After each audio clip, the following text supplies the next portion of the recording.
పల్నాడు జిల్లాలో వైసీపీ నాయకులపై అక్రమ కేసులు నమోదు చేస్తున్నారంటూ ఆగ్రహం వ్యక్తం చేస్తున్నారు. గతంలో ఎన్నడూ లేని విధంగా టార్గెట్ చేసి మరీ కేసులు పెడుతున్నారంటున్నారు వైసీపీ శ్రేణులు. యాక్టివ్గా ఉన్న నాయకులే లక్ష్యంగా ఈ కేసుల పర్వానికి శ్రీకారం చుట్టారని ఆరోపిస్తున్నారు. ప్రతిపక్ష అధికార పక్షాలు ఈ అక్రమ కేసుల వివాదంపై ఒకరిపై ఒకరు దుమ్మెత్తిపోసుకుంటున్నాయి. తాము ఎటువంటి రాజకీయ కక్షలకు పాల్పడడం లేదని, గతంలో చేసిన అక్రమాలే వైసీపీ నాయకులను కేసుల రూపంలో వెంటాడుతున్నాయని టీడీపీ ఆరోపిస్తోంది. రాష్ట్రంలో రెడ్ బుక్ పాలన నడుస్తోందని, ప్రశ్నించే ప్రతి ఒక్కరిపై అక్రమ కేసులను ఆయుధంగా వాడి భయపెడుతున్నారని వైసీపీ లీడర్లు అంటున్నారు. గత ప్రభుత్వంలో రాజారెడ్డి రాజ్యాంగాన్ని అమలు పరిచిన సంఘటన మరిచారా అని టీడీపీ నాయకులు ప్రశ్నిస్తున్నారు. ఇరు పార్టీల మధ్య మాటల యుద్ధం పరాకాష్ఠకు చేరింది.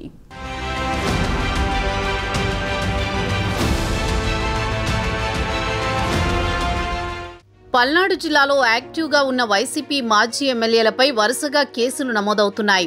మొన్న విడుదల రజని, నిన్న గోపిరెడ్డి, నేడు పిన్నెల్లి, ఇలా పల్నాడు జిల్లాలోని వైసీపీ నేతలపై పోలీసులు కేసులు నమోదు చేస్తున్నారు. కూటమి ప్రభుత్వంపై వైసీపీ నాయకులు ఆగ్రహం వ్యక్తం చేస్తున్నారు. కూటమి ప్రభుత్వం అధికారంలోకి వచ్చి ఏడాది అవుతోంది. అయినా సూపర్ 6 అమలు చేయలేక ప్రజలను డైవర్ట్ చేసేందుకు ప్రతిపక్ష నేతలను భయభ్రాంతులకు గురిచేస్తున్నారని ఆ పార్టీ అధిష్టానం భావిస్తోంది. చిలకలూరిపేటలో మాజీ మంత్రి విడుదల రజనీతో పాటు ముఖ్య అనుచరులపై 2 నెలల కిందట కేసులు నమోదు చేశారు. ఆ తర్వాత ఏసీబీని కూడా పావుగా వాడుకుంటున్నారని ఆరోపిస్తున్నారు. మాజీ మంత్రితో విడుదల రజనీతో పాటు ఆమె మరిది, పిఏలపై కూడా కేసులు నమోదు చేశారు.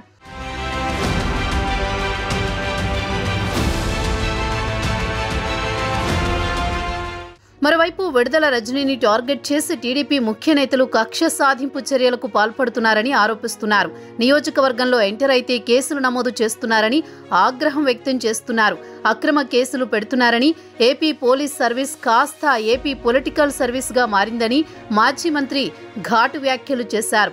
మరోవైపు నర్సరావుపేట మాజీ ఎమ్మెల్యే గోపిరెడ్డి శ్రీనివాసరెడ్డిపై రొంపిచెర్లలో కేసు నమోదు చేశారు. తన స్వగ్రామంలో పర్యటించిన మాజీ ఎమ్మెల్యే సీఎం చంద్రబాబును ఉద్దేశించి పరుష పదజాలంతో దూషించారంటూ కేసు పెట్టారు. దీనిపై నియోజకవర్గంలో రాజకీయ రగడ రాజుకుంది. ఎమ్మెల్యే అరవిందబాబు, మాజీ ఎమ్మెల్యే గోపిరెడ్డి శ్రీనివాసరెడ్డిల మధ్య మాటల యుద్ధం పీక్ స్థాయికి వెళ్లింది. ఈ 2 ఘటనల తర్వాత మాచర్ల మాజీ ఎమ్మెల్యే పిన్నెల్లి రామకృష్ణారెడ్డి, అతని తమ్ముడు వెంకట్రామిరెడ్డిలపై ఏకంగా మర్డర్ కేసు నమోదైంది.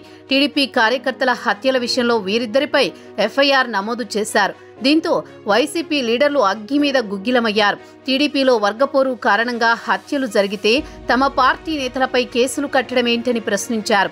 న్యాయ పోరాటం చేస్తామని హెచ్చరించారు. పల్నాడు జిల్లా కేంద్రంలో మీడియా సమావేశం పెట్టి అక్రమ కేసులు పెట్టి వేధిస్తున్నారని ఆగ్రహం వ్యక్తం చేశారు. ముఖ్య నేతలతో పాటు కార్యకర్తలపై కూడా కేసులు నమోదు చేస్తున్నారని మండిపడ్డారు. కూటమి ప్రభుత్వం ప్రజాదరణ కోల్పోతున్న క్రమంలో కేసులను తెరపైకి తెచ్చారని ఫ్యాన్ పార్టీ నాయకులు విమర్శిస్తున్నారు.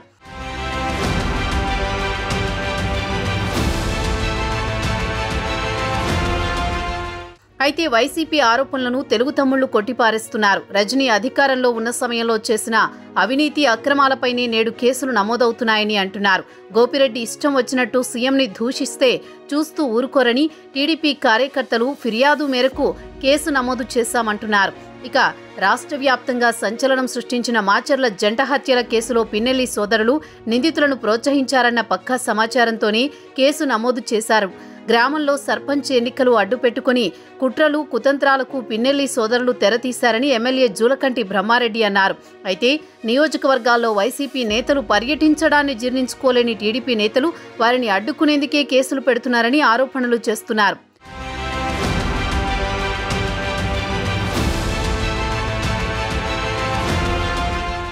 ఇదిలా ఉంటే ప్రతిపక్షంలో ఉంటూ ప్రజల్లో గందరగోళం సృష్టించి ప్రభుత్వాన్ని అభాసుపాలు చేసేందుకు వైసీపీ ప్రయత్నిస్తోందని టీడీపీ వాదిస్తోంది. దీంతో పల్నాడులో సరికొత్త రాజకీయం మొదలైందని విశ్లేషకులు అభిప్రాయపడుతున్నారు.